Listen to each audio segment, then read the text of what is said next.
নমস্কার বন্ধুরা, welcome back to my channel. আশা করি আপনার প্রত্যেকেই ভালো আছে। ইতিমধ্যেই কিন্তু এসআইআর শুরু হতে চলেছে, অর্থাৎ এটি চলবে 4 ডিসেম্বর পর্যন্ত।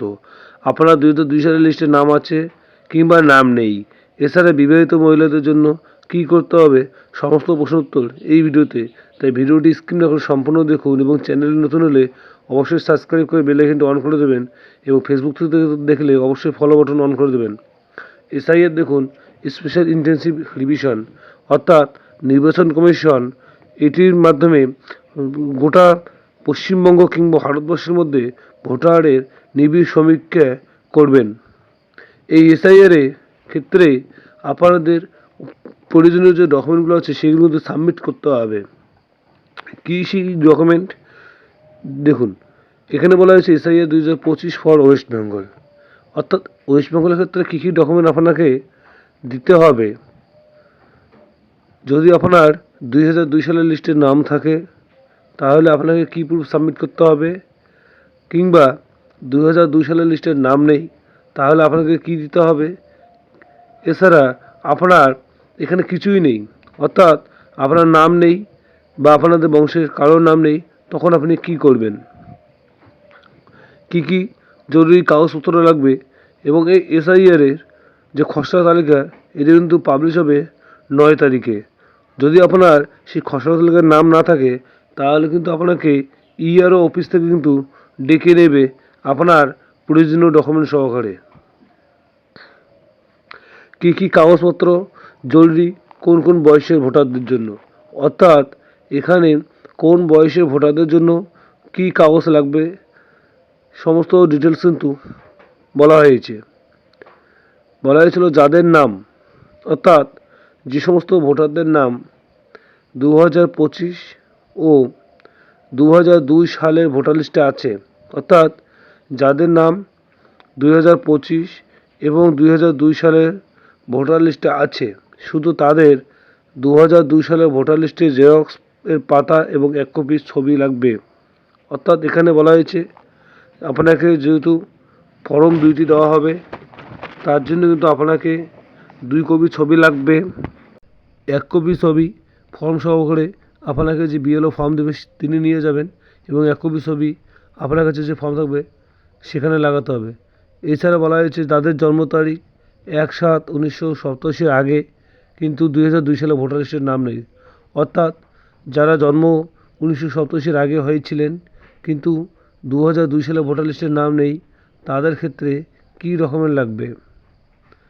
অর্থাৎ আপনি বুঝতেই পারছেন যে 1987 আগে আপনি জন্ম হয়েছিলেন কিন্তু আপনার 2002 সালের ভোটার লিস্টে নাম নেই, তাহলে আপনাকে কী করতে হবে।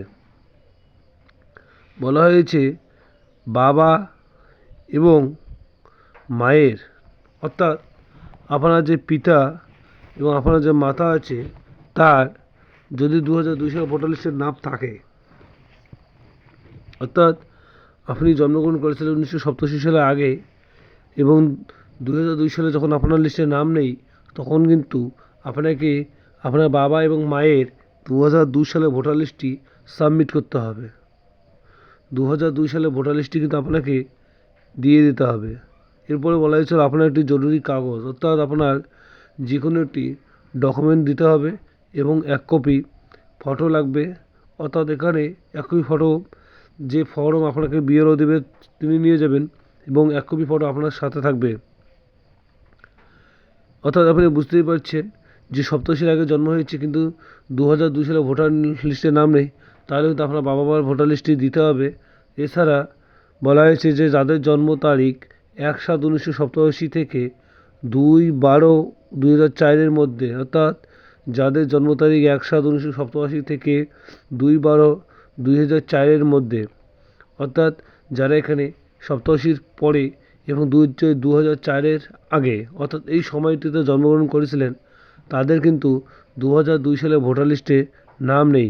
তাহলে তাদের ক্ষেত্রে কী ডকুমেন্ট দিতে হবে, বাবা এবং মায়ের 2002 সালের ভোটার লিস্টের জেরক্স কপি দিতে হবে। অর্থাৎ যাদের 1987 পরে এবং 2004 সালে আগে জন্ম তাদের কিন্তু বাবা মার 2002 লিস্টের ভোটার লিস্টের যে জেরক্স আছে সেটি দিতে হবে। এরপর একটি প্রয়োজনীয় কাগজ এবং 1 কপি ছবি অর্থাৎ এখানে ছবি কিন্তু আপনাদের পুনরায় 2 কপি করে লাগতেছে। এছাড়া বলা হয়েছে যাদের জন্ম 2004-এর পরে অর্থাৎ 2/12/2004-এর পরে তাদের ক্ষেত্রে কী লাগবে, তাদের ক্ষেত্রে বলা হয়েছে বাবা এবং মায়ের 2002 সালের ভোটার লিস্টের জেরক্স কপি লাগবে। অর্থাৎ যাদের জন্ম 2004-এর পরে ভোট হয়েছে তাদের কিন্তু 2002 সালের বাবা মায়ের জেরক্স কপি দিতে হবে। এছাড়া যদি বাবা মা না থাকে তাহলে ঠাকুরদা কিংবা ঠাকুমার ভোটার লিস্টের জেরক্স কপি দিতে হবে। এরপরে একটি প্রয়োজনীয় কাগজ এবং ছবি। কিন্তু যাদের কিছু নেই, যাদের ভোটার লিস্টের নাম নেই, তারা কি করবেন, তাদের কি ডকুমেন্ট দিতে হবে? যে 11টি ডকুমেন্টের কথা এখানে বলা হয়েছে তার মধ্যে এখানে 6টি হচ্ছে গুরুত্বপূর্ণ ডকুমেন্ট। অর্থাৎ 11টি গুরুত্বপূর্ণ ডকুমেন্ট, কিন্তু এই 6টি ডকুমেন্ট প্রত্যেকের কাছে থাকে, এটাই স্বাভাবিক। এখানে 1 নম্বরে বলা হয়েছিল পেনশন পেমেন্ট অর্ডার। অর্থাৎ আপনি চাকরি করছেন, আপনাকে যে পেনশন পেমেন্ট অর্ডারটি দেওয়া হয়েছিল সেটি কিন্তু আপনাকে সাবমিট করতে হবে। এরপরে বলা হয়েছিল বার্থ সার্টিফিকেট, অর্থাৎ আপনার যে জন্ম সার্টিফিকেট আছে সেটি দিতে হবে। এরপরে বলা হয়েছিল পাসপোর্ট, অর্থাৎ আপনি পাসপোর্ট তৈরি করেছেন সেটি আপনাকে সাবমিট করতে হবে। 4 নম্বরে বলা হয়েছে বোর্ড সার্টিফিকেট, অর্থাৎ আপনি মাধ্যমিক পাস করেছেন তার জন্য কিন্তু আপনাকে বোর্ড সার্টিফিকেট অর্থাৎ স্কুলের শংসাপত্র দিতে হবে। এরপরে বলা হয়েছে পার্মানেন্ট রেসিডেন্স সার্টিফিকেট, অর্থাৎ স্থায়ী বাসিন্দা সার্টিফিকেট, এবং যদি আপনার ওবিসি কিংবা এসসি কিংবা এসটি সার্টিফিকেট থাকে তাহলে কিন্তু আপনি সাবমিট করতে পারবেন।